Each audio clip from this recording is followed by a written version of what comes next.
Bonjour. L'Essonne en Auteur a aujourd'hui la chance d'être accueilli dans le musée Paul Delouvrier d'Évry. Ce lieu, situé dans la cathédrale d'Évry, n'en est pas moins une entité autonome. Il présente un mélange étonnant d'objets domestiques et cultuels éthiopiens, une collection d'art contemporain ou le trésor du diocèse.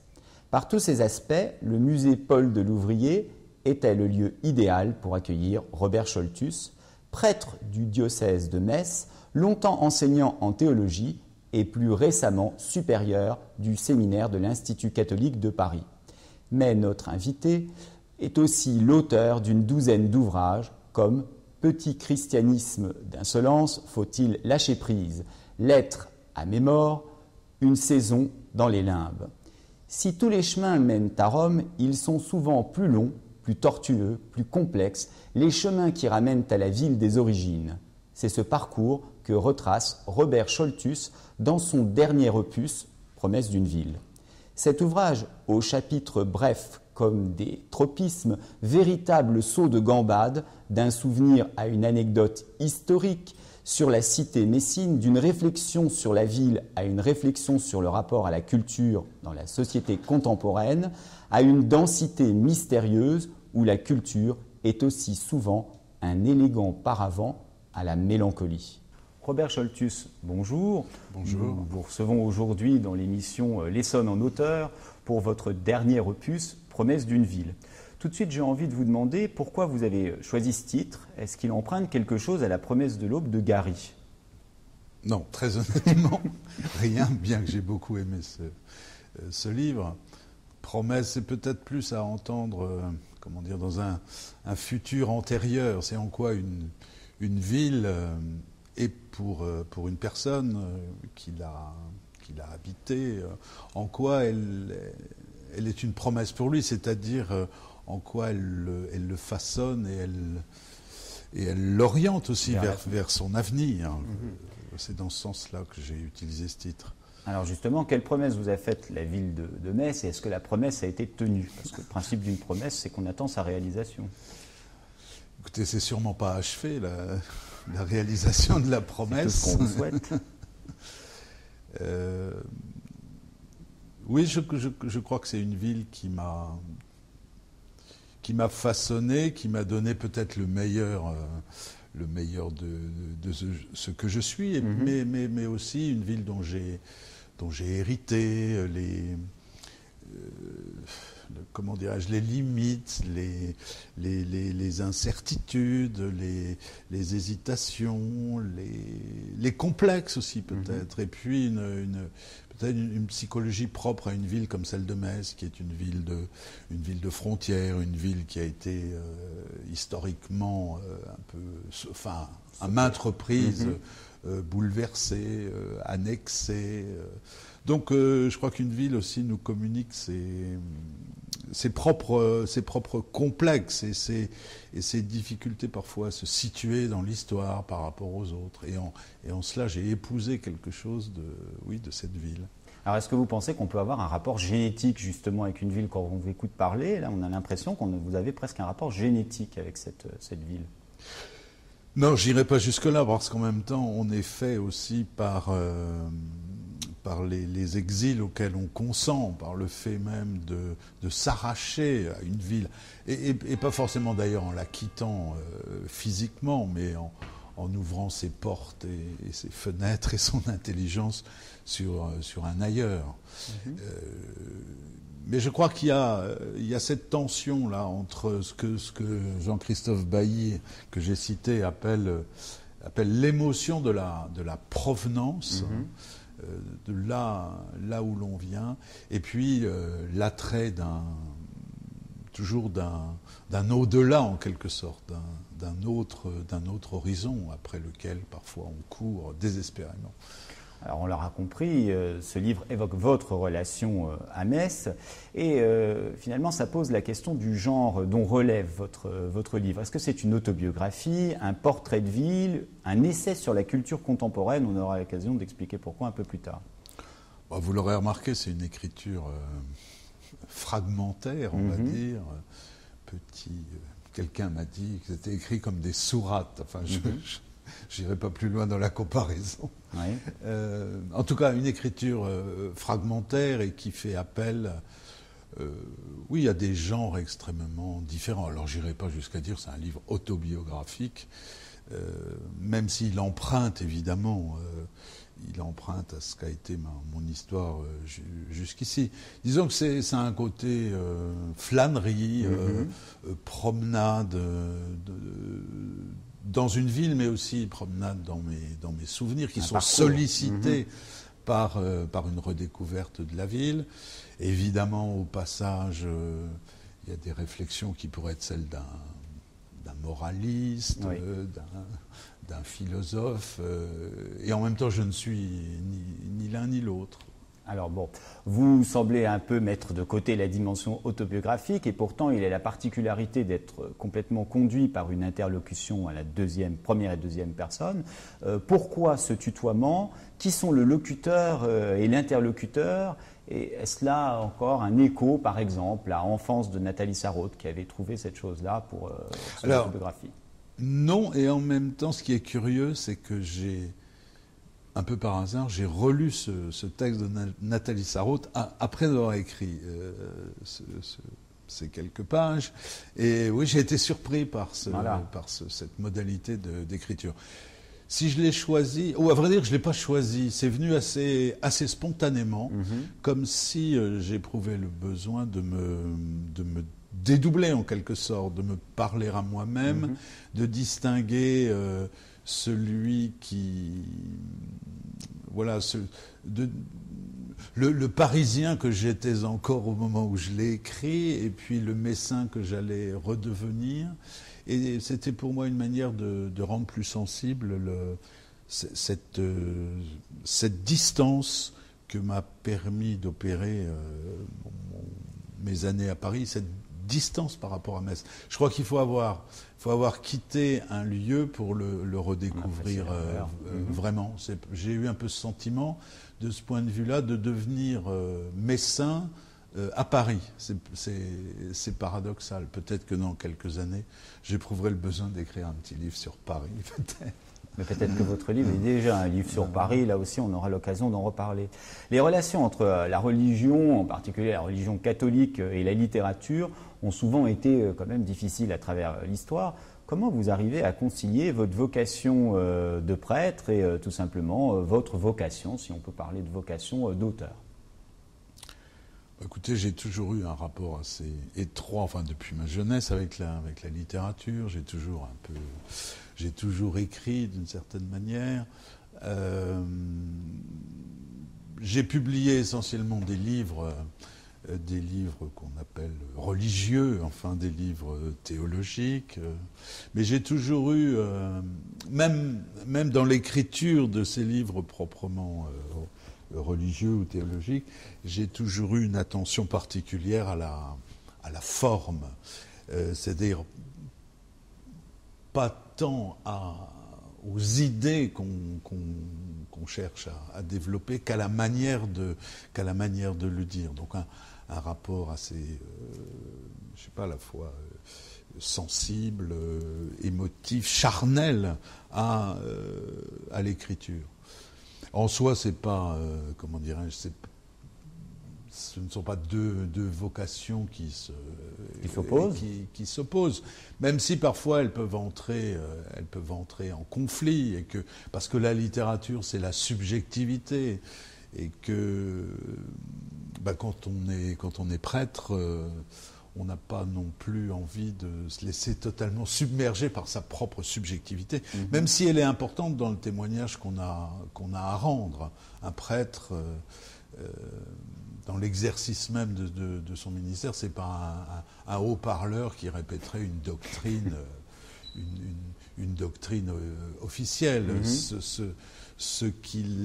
La foi qu'il professe, qu'il partage, elle est nourrie par sa propre existence et par le sujet, par ce jeu qui de temps en temps fait une petite escapade en littérature, si j'ose dire. D'accord. Alors, bon, quand même, vous nuancez, vous diminuez, je trouve, un peu la teneur autobiographique de votre ouvrage. Et je me suis demandé si le fait de mettre tellement en avant la ville de Metz, les lieux comptent toujours pour les auteurs, surtout les lieux d'origine. Mais évidemment, ils ne sont, pour reprendre une expression que vous avez prise, qu'une modalité en général dans votre vie. Et là, dans leur vie, et là, quand on lit votre livre, on a l'impression que donc la première chose, la chose de premier plan, c'est Metz. Puis vous évoluez dans son espace et dans sa temporalité. Et je me suis quand même demandé si finalement Metz n'était pas pour vous une espèce de paravent à une dimension autobiographique du livre beaucoup plus importante que vous ne le laissez croire. Oui, peut-être, mais comme je l'ai écrit, une ville n'existe que d'être la ville de quelqu'un. Oui, et je crois qu'on l'expérimente chaque fois qu'une personne nous fait visiter une ville, sa ville. Et moi-même, je l'expérimente, je le dis aussi, c'est que sa propre ville, on la découvre finalement en la faisant visiter à d'autres. Donc ça passe toujours par ce filtre de la subjectivité. Et puis chaque lieu renvoie à un souvenir personnel, à un événement. Donc une ville, c'est pas seulement un lieu, un assemblage d'architecture. Je l'ai dit d'ailleurs à propos de la cathédrale de Metz, mais on pourrait le dire de toute la ville. Une ville, c'est un événement, quoi. Ça inscrit dans la pierre, paradoxalement, quelque chose qui s'est passé. Et nos souvenirs, ce sont des choses qui se sont passées dans notre vie, quoi. D'accord.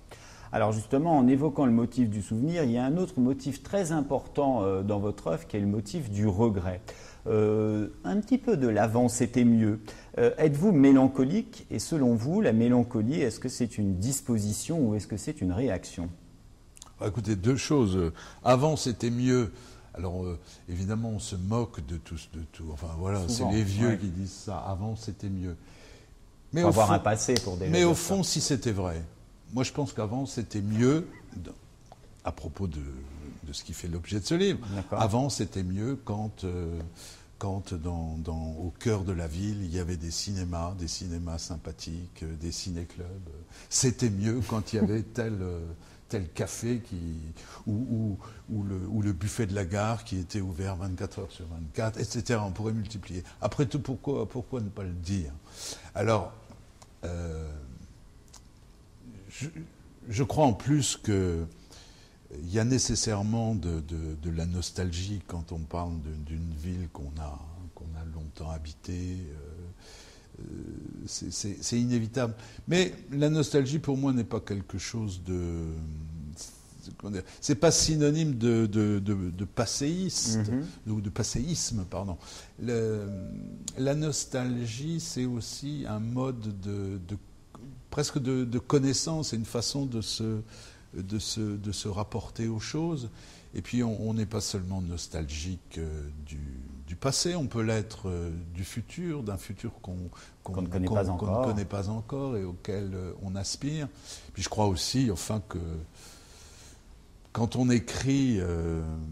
alors je ne sais pas si c'est la nostalgie qui fait écrire ou si c'est le fait d'écrire qui rend nostalgique, mais il y a une alliance comme ça entre...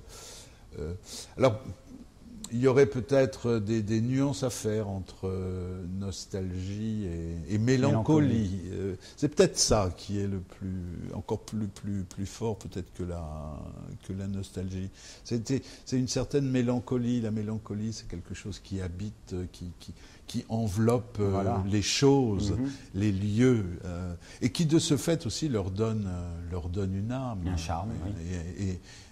Et un charme que ne peut éprouver vraiment justement que celui qui les a fréquentés longtemps ou qui les retrouve.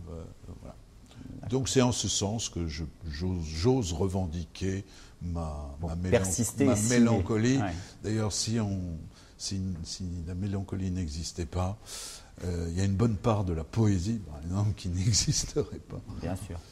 Peut-on parler d'une ville autrement qu'avec nostalgie? Même une ville étrangère ne se dévoile à celui qui la visite pour la première fois qu'au travers des images et des sensations qu'ont déposées en lui les souvenirs de ceux qui y vécurent et les œuvres des artistes dont le nom a fini par se confondre avec elle. Tu reviens à Metz, en réalité c'est Metz qui te revient comme en rêve. Tu reviens à Metz non pas avec la nostalgie de ta jeunesse, mais avec l'étrange sentiment de celui qui, découvrant une ville inconnue, est persuadé d'y avoir déjà vécu. Il t'aura fallu ces 10 ans d'absence pour éprouver au plus intime des liens charnels qui t'unissent à cette ville, la distance que tu as maintenue à son égard pendant les 30 ans où tu l'as habité intramuros, comme on dirait à Paris. Alors, est-ce que c'est juste si l'on vous classe comme un chrétien social, ce qui devrait d'ailleurs être presque un pléonasme? Alors, un chrétien social, sans doute, mais j'ai un peu de mal à voir le rapport que vous faites entre cette petite promenade dans la ville de Metz et cette étiquette que vous voulez me donner. C'est-à-dire qu'à travers en fait les souvenirs que vous évoquez dans la ville de Metz, bon, votre foi est très vite apparente, etc. Il y a beaucoup d'allusions religieuses et tout, mais c'est pas un christianisme seulement intellectuel et éthéré. On voit que vous avez aussi des préoccupations tout à fait sociales, des critiques, des colères contre des personnes, contre des faits de société, etc. Et j'ai relié les deux, mais il se peut que les deux soient complètement, enfin, n'aient pas de rapport entre eux. Hein. Oui, non, mais je comprends mieux votre question. C'est évident que, pour prendre la question par ce bout-là, habiter une ville, c'est prendre part à la vie d'une cité, d'une société. Mm-hmm. Et donc c'est aussi se sentir solidaire d'une cité et de sa région. C'est partager les préoccupations, les inquiétudes d'une population. C'est vraiment vivre en solidarité. Et je vois pas comment, puisque vous faites allusion à ça, je vois pas non plus comment on pourrait être chrétien sans être habité par ce souci-là, ce souci de solidarité avec ses concitoyens. C'est d'ailleurs un mot, une phrase, une citation souvent faite d'un grand texte du Concile de Vatican II, à propos de tout ce qui fait les joies, les espérances, les peines, les souffrances des hommes. Rien de tout cela ne peut être étranger. Rien de ce qui est humain, finalement, ne peut être étranger à un chrétien, quoi. Et en ce sens-là, évidemment, je suis un chrétien social. Je ne le suis pas, évidemment, au sens où on pouvait l'être en politique aussi. Au XIXe siècle. Il n'y a pas de connotation partisane dans tout ça. Mais c'est évidemment constitutif de ce que je suis. Alors, je veux bien préciser ma question avec une illustration et montrer à quel point votre livre, qui a des aspects aimables dans le sens noble du terme, cultivé, érudit, peut tout d'un coup s'insurger et s'attaquer à des cibles auxquelles quand même très peu de personnes s'attaquent. Par exemple, vous visez à un moment donné un personnage très connu du nord de la France qui est Ernest-Antoine Sellière, qui n'est pas n'importe qui, l'ancien patron des patrons. Et voilà ce que vous dites, page 42. Ernest-Antoine Sellière, président de l'Association des Amis de la Fondation de Wendel, et Frédéric Lemoine, président du directoire de Wendel, réussissent à se faire passer pour les indéfectibles bienfaiteurs de la Lorraine qu'ils servent depuis 1704. Wendel revient comme mécène fondateur du centre Pompidou-Metz et se dit fier d'un partenariat qui lui permet de soutenir un projet phare pour la Lorraine, berceau du groupe et de ses familles fondatrices.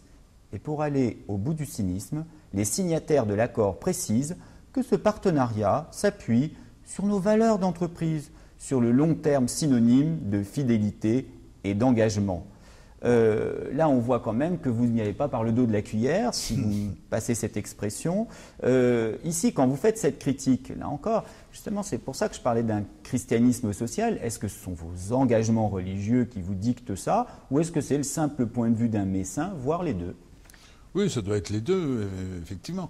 Et pour bien comprendre ça, je pense qu'il faut se souvenir que que la région Lorraine, et particulièrement la vallée, les vallées de la Moselle, de l'Orne, de la Fensch, ont été les hauts lieux de la sidérurgie française. Ça aussi, c'est une histoire profondément charnelle, comme on a pu le dire. Chaque Lorrain, chaque Mosellan a un petit haut fourneau dans sa tête, quoi. Mais ce haut fourneau, il a été démantelé. Il y a un immense traumatisme, etc. Qui d'ailleurs est inscrit aussi dans le paysage, dans les friches industrielles. Bon, tout cela, évidemment, était en train d'évoluer. Et du coup, voir le nom Wendel inscrit comme bienfaiteur ouais. Sur le centre Pompidou.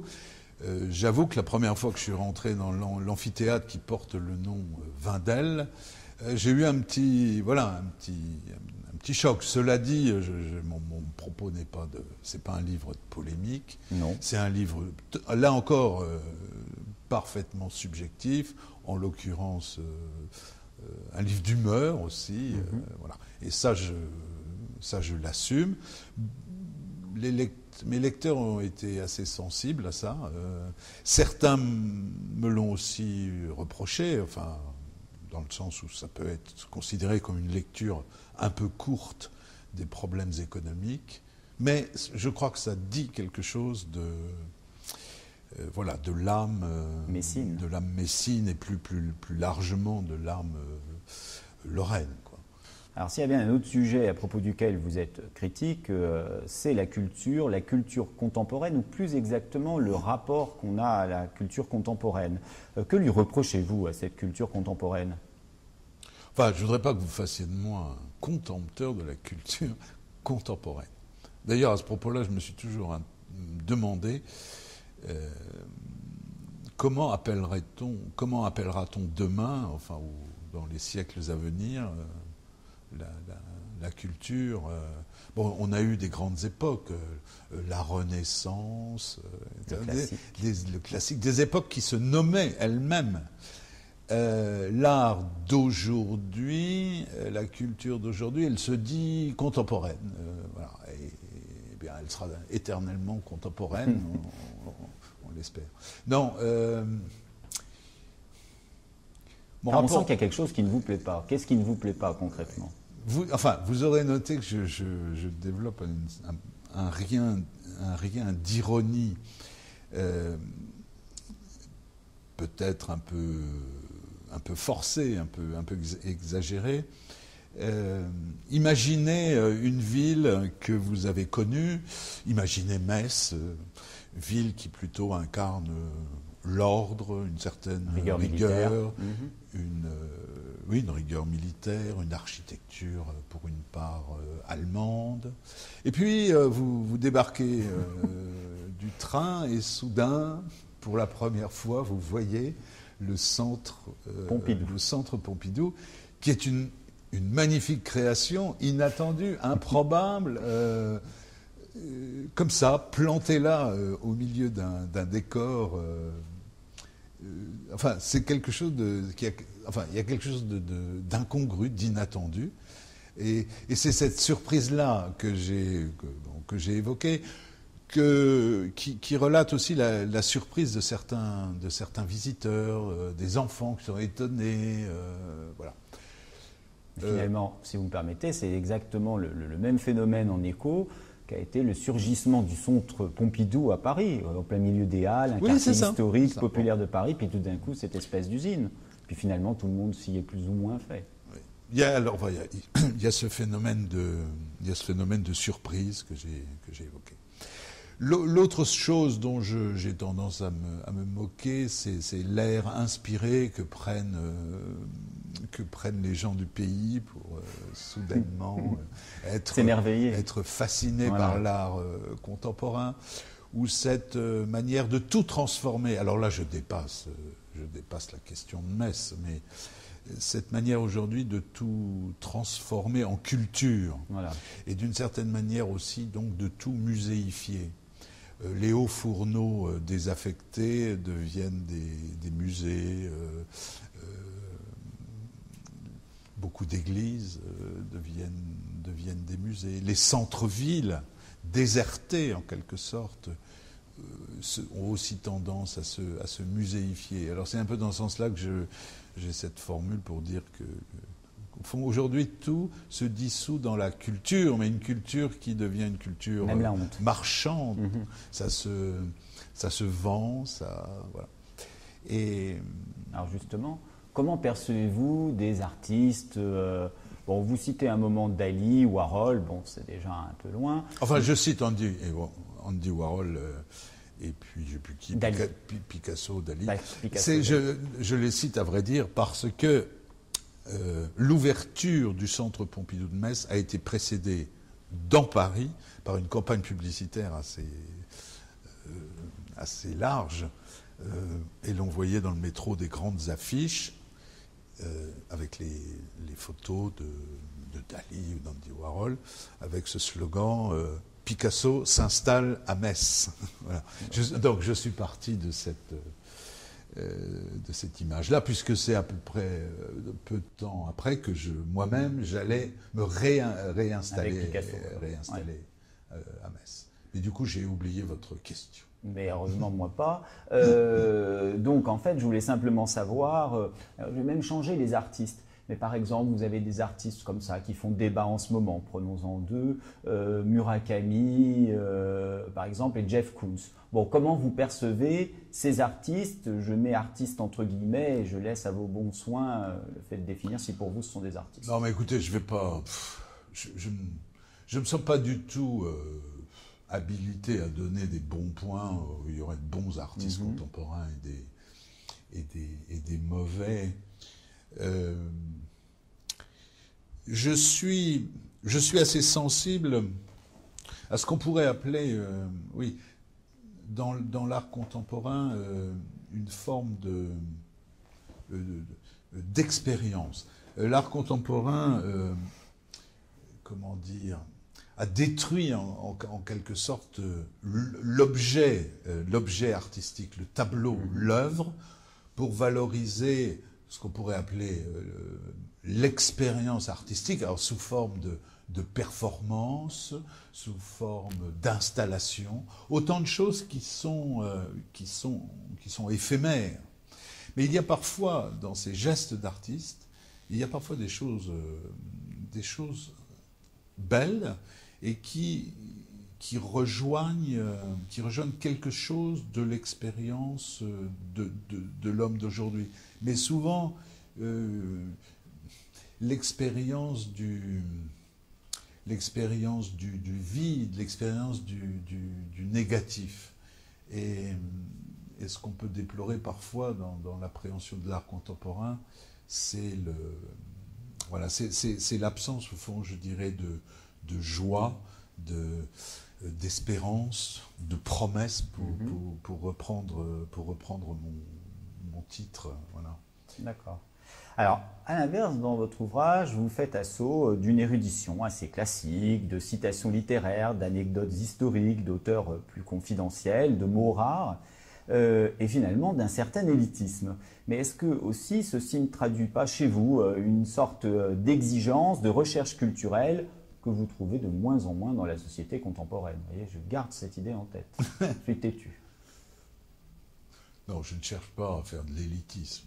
Simplement, mes livres sont souvent, et on me le reproche, précisément parce que ça peut donner ce sentiment. Mes livres font beaucoup usage de citations. J'aime citer. D'accord. Pour moi, c'est une manière de rendre hommage. C'est une manière de faire connaître aussi une œuvre. C'est aussi m'incliner devant des choses qui ont été dites par d'autres d'une façon beaucoup plus merveilleuse que je ne saurais le dire. C'est aussi une manière de s'inscrire soi-même justement dans la culture qui est une sorte d'un grand tissage. C'est une manière de prendre place aussi dans le grand livre universel qui est constitué d'œuvres multiples, c'est faire s'entrecroiser les... Voilà. Alors, je sais que ça peut énerver, ça peut agacer, ça peut alourdir. Toujours est-il que, voilà, je commets ce péché-là. D'accord, ce péché d'adoration. Ce faisant, toutes ces références finissent par peindre un univers culturel, votre univers culturel, et d'autre part, on voit que vous avez aussi l'intention de remettre certains artistes, selon vous, négligés, à leur juste place. Je pense à 2 artistes en particulier, enfin, pour l'un d'entre eux, artiste est un mot mal choisi, bien qu'il apparaisse comme une grande figure de notre littérature. Bon, Coltès d'un côté, le dramaturge, et puis Bossuet, n'est-ce pas, l'aigle de Meaux. Bon, est-ce que ce livre a aussi une vocation du coup anthologique? Est-ce que vous êtes une sorte d'ajusteur culturel? Enfin, Coltès, Bossuet, évidemment, le C'est pas le même rapprochement combat. est assez... mais évidemment, si je parle d'eux, c'est parce que Metz. l'un et l'autre ont vécu à Metz, et que... Oui, mais par exemple, je trouve que Bossuet mériterait une attention un peu plus grande dans la ville. Alors bien sûr, les érudits, les universitaires ont pu faire des colloques sur Bossuet, mais je trouve que ça serait intéressant de valoriser cette œuvre, cette écriture poésie, magnifique. Voilà. Alors je ne sais pas si mon livre n'a pas l'ambition d'être une anthologie.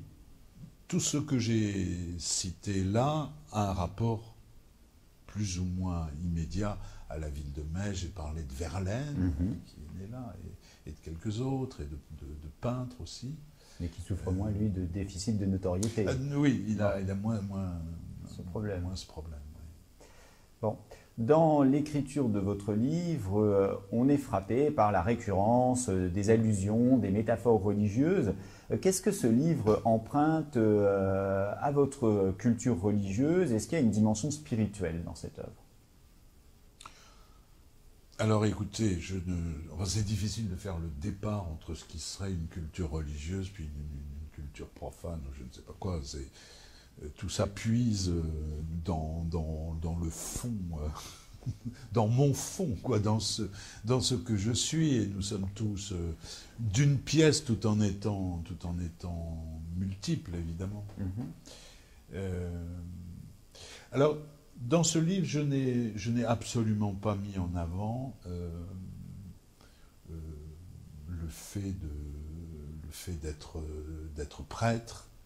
Je l'ai, ceux qui me connaissent le savent, je l'ai suggéré discrètement à l'un ou l'autre endroit, mais je n'ai pas, parce que j'aurais pu aussi faire, à propos de Metz, j'aurais pu faire aussi, orienter mes réflexions dans le sens d'une histoire ancienne et récente de l'Église à Metz, ou des rapports de l'Église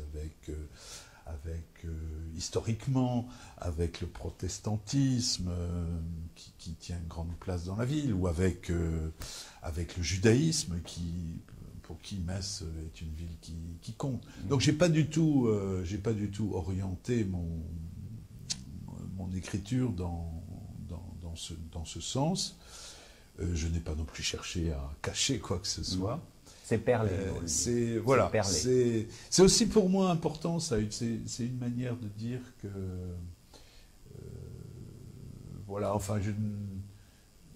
il n'y a pas Robert Choltus qui serait revêtu d'un surmoi ecclésiastique. C'est moi.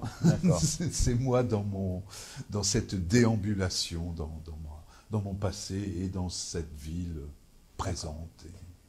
Alors, vous faites remarquer à propos de la disposition d'une fenêtre du centre Pompidou-Metz, c'est une obsession chez moi, qui offre une vue sur la cathédrale, que de façon subreptice, et je vous cite, il l'a muséifiée. Vous employiez d'ailleurs tout à l'heure le terme. Vous soulevez là une question qui me semble très intéressante et qui n'est presque jamais posée, ce qui est assez étrange, et qui sont les rapports en fait justement contemporains entre l'Église et l'art. L'Église a entretenu pendant des siècles un rapport important avec l'art. Bon, il suffit de penser, si on reprend la formule de Duby, à ce fameux temps des cathédrales. On entend d'ailleurs la cloche de la cathédrale d'Évry.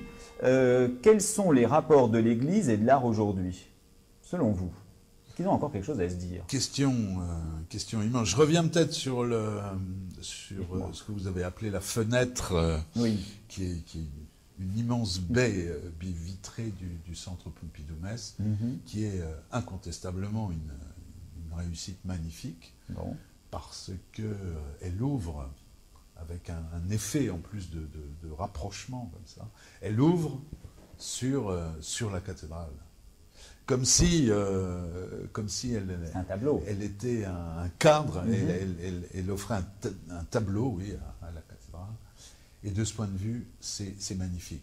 C'est d'autant plus magnifique que la première exposition, la grande expo, était tournée autour de la question, finalement, qu'est-ce qu'un chef-d'œuvre? Et la conclusion, quand on arrivait au 3e étage du centre Pompidou, la conclusion, c'était presque ça. Le chef-d'œuvre, le voilà. Ben, il n'y a pas lieu de se plaindre alors. Le voilà. Non, mais je ne m'en plains pas.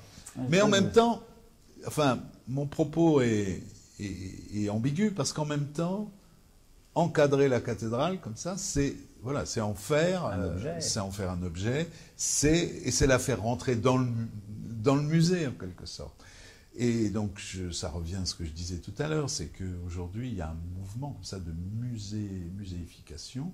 Il y a même aussi un phénomène, alors mon propos est excessif, mais je trouve que l'art, avec tout ce qu'on a dit tout à l'heure, fait de tout transformer en art et en culture, en produits culturels. Tout cela, je sais pas, je trouve que ça constitue presque une nouvelle religion, quoi. C'est-à-dire, on va au musée et aux expos, hein, les foules du dimanche matin, elles vont beaucoup moins à l'église qu'aux grandes expos au Grand Palais à Paris. Il y a quelque chose, comme s'il y avait une quête, une quête de l'absolu aujourd'hui du côté de l'art, du côté de ce qu'on appelle la culture. Alors je ne sais pas si mon propos est juste, mais je crois qu'il y a quelque chose de cela. Quant au rapport entre l'Église et le monde des arts, évidemment, je n'ai pas besoin de faire la démonstration qu'historiquement, il y a une sorte d'osmose. L'Église est le grand mécène. L'art occidental, il est, jusqu'à une époque relativement récente, jusqu'à l'avènement de la modernité, il est l'art occidental et religieux. Voilà. Quoi. Il puise tous ces motifs dans la Bible, dans la liturgie. Donc, il y a eu une rupture évidente. Aujourd'hui, le rapport à l'art, il est conflictuel, souvent, on le voit bien. L'Église ne semble pas énormément s'intéresser à ça. Hein. Et quand elle s'y intéresse, on la soupçonne aussi un peu de démagogie, vous voyez, de faire la cour à des artistes contemporains dont on estime qu'ils sont plutôt provocateurs, etc. En tout cas, je crois qu'il y a dans l'art contemporain une authentique quête spirituelle. Alors, je ne suis pas de ceux qui veulent absolument christianiser l'art contemporain comme le font certains, voyant dans toutes les productions quelque chose qui relèverait de l'expérience spirituelle, de l'expérience voire mystique, qui décoderait dans toute la production de la symbolique chrétienne. Je ne suis pas pour cette mainmise, mais en revanche, je crois à une certaine main tendue de beaucoup d'artistes en direction de l'Église. Mais je crois qu'il y a un travail immense d'apprivoisement personnel, de découverte mutuelle. Il y a un travail à faire pour sortir de la la suspicion réciproque. Voilà. Donc je crois que la situation n'est pas désespérée. Et je connais des artistes qui sont habités par quelque chose de profondément chrétien. Religieux. Mais dont l'expression, pour des chrétiens traditionnels, je ne mets pas aucune connotation mauvaise à traditionnel, sont parfois un peu déroutantes, voire inquiétantes. D'accord. Alors, toujours avec ce centre Pompidou-Metz, vous prenez soin de dissocier, parce que moi, je trouve quand même que vous n'en dites pas de très bonnes choses, vous prenez soin de dissocier l'homme politique, dont François Mitterrand, avec une certaine justesse, mais en même temps beaucoup de cruauté, avait déclaré Georges Pompidou, ce grand oublié de l'histoire, avant même d'être mort. Et vous lui rendez même un hommage en déclarant « Il aura été, au plus haut niveau de l'État, le dernier représentant de la décence politique ». Est-ce que cela traduit le regret d'une certaine France? Est-ce que ce n'est pas un peu contradictoire avec votre approche de l'art contemporain, même si vous avez nuancé un peu le propos, dont Pompidou a paru comme l'un des turiféraires? C'est d'ailleurs une chose qu'on lui reprochait du temps de son ministère comme du temps de sa présidence. Oui, mais on disait aussi qu'à titre personnel, il n'appréciait guère l'architecture du centre Pompidou, Paris. Non, j'ai rendu au passage un petit hommage à Pompidou, puisque ce centre porte son nom. Oui, parce que j'ai une certaine estime pour cet homme-là, et parce que je trouve c'était un homme précisément qui avait de la dignité, de la culture, et c'est peut-être par comparaison avec ceux qui nous gouvernent aujourd'hui que... Voilà, justement, c'était ça l'intérêt de votre réflexion, parce qu'elle prenait une perspective particulière dans le moment où nous faisons cet entretien. Voilà. Je dis ça comme ça. Mais sans compter aussi que Pompidou était l'auteur d'une magnifique anthologie, et voilà, c'était petite note en passant aussi. Alors là encore, je dis pas qu'hier c'était mieux qu'aujourd'hui, mais en évoquant Pompidou, la figure de cet homme d'État qui était aussi un homme dont je n'oublie pas que c'était un banquier aussi, qui était aussi pas de formation. Pas de formation. Tout à fait par hasard, il était professeur de lettres et il était rentré comme fondé de pouvoir chez les Rothschild, mais par un truchement très inattendu en réalité. Mais pour moi, justement, c'est une manière aussi de dire, voilà, le recul en quelque sorte de la littérature dans l'espace public, quoi. La littérature n'étant plus la référence des hommes d'État, des hommes publics. Et là, pour ma part, de mon côté, il y a un petit, dois-je dire, nostalgie. Est-ce qu'écrire la ville, c'est pas un des exercices de style les plus périlleux? Ben écoutez, je ne me suis pas posé cette question quand je me suis mis à écrire, mais j'ai découvert, en écrivant ces quelques pages, que je ne sais pas si c'est périlleux, mais ça vous entraîne dans des directions multiples, parce que la ville, c'est par excellence le lieu, puisqu'on en parlait à l'instant, le lieu de la vie politique. La ville, c'est le lieu de la rencontre et de l'échange, du brassage des populations, c'est le lieu du commerce. Une ville, elle est polymorphe, elle est complexe. Et se mettre à écrire sur une ville, oui, c'est pas périlleux, mais ça vous entraîne sur des chemins inattendus. Peut-être que j'ai détourné le péril, j'ai échappé au péril en me contentant de me, comment dirais-je, de me promener, quoi. J'ai surtout pas voulu faire un traité sur la ville. Il y a énormément de références à la ville dans la littérature, dans le cinéma aussi par excellence. Et puis en même temps, il y a aussi tout un travail philosophique et sociologique sur la ville. C'est extrêmement riche. Beaucoup d'interrogations aussi sur l'avenir des villes.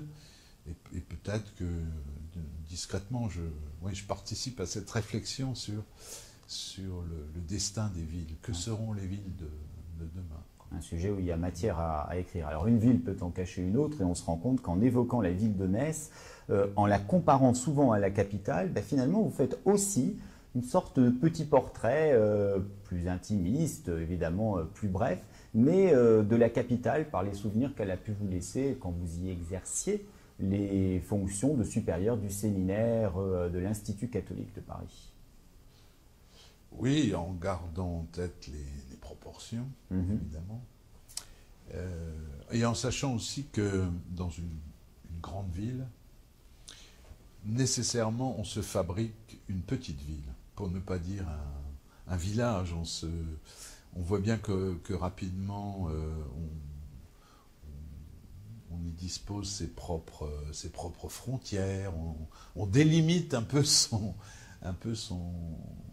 territoire. La différence entre une petite ville ou une ville moyenne et une grande ville, je dirais qu'elle est dans le regard et dans la perspective. Paris, vu d'un pont, de la Seine, il y a un sentiment de grandeur et d'infini. Parce que c'est grâce aux fleuves aussi, ça, ou aux rivières qui traversent les villes. Une ville sans fleuve ou sans rivière, c'est pas une vraie ville. Parce que par le fleuve, par la rivière, il y a un horizon qui s'ouvre. Alors à Paris, évidemment, ça c'est magnifique, ça, les perspectives. Une ville moyenne, une petite ville, on a rapidement le sentiment que un pas de trop et on est presque déjà en dehors, hors de ces frontières. Et ce à quoi j'ai été sensible, et c'est peut-être le point sur lequel je suis un peu critique par rapport à la ville de Metz, c'est la tentation comme ça d'un repli sur un centre, mais un centre qui devient un peu mythique dans la mesure où justement il se dévitalise, où il devient uniquement un lieu qu'on n'habite plus mais qu'on visite, un lieu culturel. Donc, d'avoir vécu à Paris, ça oblige au fond à dilater son regard sur une petite ville. Pour qui arrive de Paris, les rues des petites villes de province ont le défaut de manquer de perspective. Elles sont trop courtes et trop basses pour donner l'illusion qu'elles s'ouvrent sur l'infini. Tu reviens habiter à Metz, mais la ville qui t'habite la déborde. Elle se prolonge en boulevard haussmannien. Ses rues étroites débouchent sur des places baroques à l'italienne. Dans ta ville imaginaire, il y a des marchands ambulants, des musiciens de rue. Tu t'y essouffles comme à La Paz, tu y grelottes comme sur le Rynec de Cracovie. En descendant la rue du Vivier, tu penses à Prague sous la pluie. Dévalant les escaliers vers le quai des Régates, tu crois courir vers le port d'une cité secrète. Les petites épiceries et le bazar du quartier d'Outreseille te reportent à Alger, et tu te vois remonter la rue d'Idouche-Mourad. La ville qui est en toi est le kaléidoscope de tes souvenirs de voyage, le bric-à-brac d'images accumulées qui se superposent, exacerbant en toi la sensation de ce qu'est une ville. Alors, pourquoi cherchez-vous à donner une identité, presque une corporéité à cette ville? Quand on vous lit, page 25, vous parlez de Metz la roturière, page 49, vous dites Metz est une femme, Metz est militaire, Metz la pucelle. Est-ce qu'elle matérialise les êtres qui vous ont été chers et qui ont disparu? C'est un peu l'impression que ça m'a fait. Oui, à l'évidence, parce qu'une ville est riche aussi de tous les visages qu'on y croise, qu'on y connaît, et les visages qui l'ont quitté. Mais au-delà de ça, je crois qu'une ville, c'est un être vivant, quoi. C'est un être vivant. Quelqu'un me disait, à qui je faisais visiter Metz, justement, me disait, et une ville qu'il n'avait jamais vue, m'a dit, ma première impression, que Metz n'est pas une ville poétique, mais c'est une ville qui appelle le récit, l'histoire. On a envie on a envie de situer un roman, ou réécrire une page d'histoire. C'est une ville à récit et c'est pas une ville à poésie. Et je pense que ça a quelque chose de très très juste, parce que découvrir Metz, c'est découvrir des pages parfois obscures de l'histoire. Et alors, ce qui vaut pour la grande histoire, ça vaut peut-être pour l'histoire de chacun. Et en ce sens-là, c'est peut-être pour ça aussi que je l'appelle la roturière, la pucelle. Enfin, ça, c'est l'histoire qui lui a donné ce nom. Oui. C'est ou une femme, oui, une femme. Oui, voilà, c'est souvent que d'ailleurs vous vous interrogez sur un moment. Sur le féminin, c'est intéressant, le sexe des villes. Qui n'est pas respecté en réalité. C'est pas très respecté. Non. Alors, est-ce que voir évoluer une ville, surtout sa ville d'enfance, ce n'est pas se voir vieillir aussi un peu? Absolument. Il faut l'accepter, il faut le dire. Parce que les villes nous précèdent, les villes nous survivent, enfin, sauf bombardement massif, comme ça a été le cas en Allemagne. Mais les villes nous précèdent et nous survivent. Et c'est nous qui, au fond, en les contemplant, c'est nous qui, dans leurs yeux, percevons notre propre vieillissement. Alors, bien sûr, les villes aussi, sous notre regard, elles changent, et c'est dans cet écart-là, finalement, entre notre propre vieillissement et le changement qui s'opère dans la ville, c'est dans cet écart-là que joue la mélancolie, quoi. C'est là que ça se passe. Bien sûr, bien sûr. Alors je vous poserai une dernière question, et qui a tout son sens à ce moment-là, c'est est-ce que vous êtes vraiment heureux d'être retourné vivre à Metz? Que vous répondre? Là, présentement, oui. Peut-être que dans quelques années, je vous dirai le contraire, je n'en sais rien, puis j'aurais envie, justement, de réécrire des pages sur Paris. Non, mais assurément, j'ai toute raison d'y être heureux. Vous aurez noté que mon bonheur à moi, il se mêle toujours à l'esprit critique, hein, de même que, j'imagine, habiter Paris peut procurer un bonheur immense et en même temps susciter toutes les critiques que l'on peut imaginer. Donc c'est pour ça aussi d'ailleurs que j'ai utilisé cette expression, ou l'éditeur l'a utilisée à ma page, je ne sais plus, en parlant de mon rapport à la ville de Metz, en parlant d'une tendresse querelleuse. Voilà. Alors je ne peux pas me départir de mon esprit querelleur, et encore moins de ma tendresse pour cette ville que j'aime beaucoup. Y a-t-il meilleur moyen de disparaître sans en avoir l'air que de se faire oublier dans le pays oublié de ses origines?